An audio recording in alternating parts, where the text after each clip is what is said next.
Saudi अरब भी पाबंदियों में कुछ नरमी का ऐलान कर दिया है। इतवार को सऊदी हुकूमत ने कोरोना वायरस से मुतासरा इलाकों और मक्का के अलावा कर्फ्यू में नरमी का ऐलान कर दिया।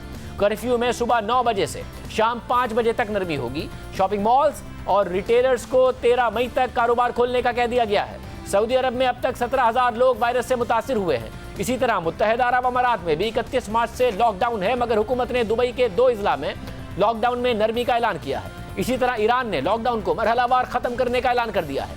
ईरानी सदर के मुताबिक मुल्क को 3 रीजन्स में तकसीम किया जाएगा, पहला वाइट, दूसरा येलो और तीसरा रेड। व्हाइट में वो इलाके होंगे जहां केसेस कम हैं। इसी तरह सुर्ख रीजन में वो इलाके होंगे जो ज्यादा मुतासिर हैं। रॉयटर्स के मुताबिक ईरान में कोरोना वायरस के केसेस में कमी आई है। 14 अप्रैल से रोजाना अमवात 100 से भी कम हो गई हैं और अब तक 5,710 अमवात हुई हैं। मुतासर अफराद की तादाद 90,000 है, मगर ईरान में बाजार, दुकानें और पार्क खोल दिए गए। चीन, जहां से कोरोना वायरस ने जन्म लिया, वहां कोरोना वायरस खात्मे के करीब है।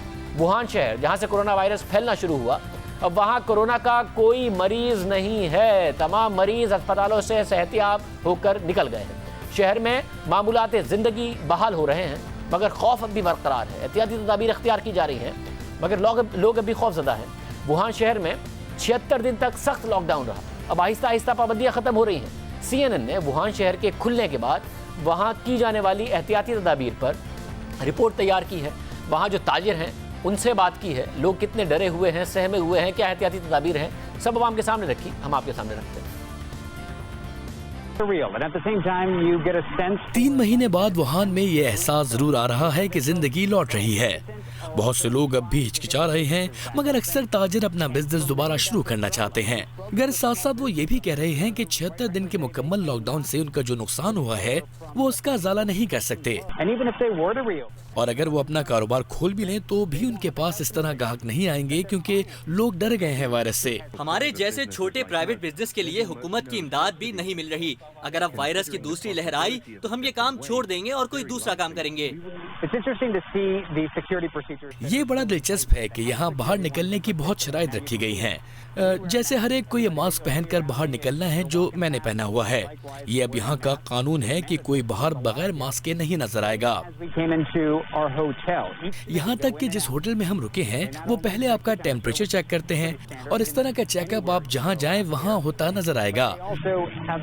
साथ ही एक बोतल में डिसइंफेक्ट करने वाली सोल्यूशन से ये सर से पाँव तक, यहाँ तक कि आपके जूते और सामान को स्प्रे करते हैं।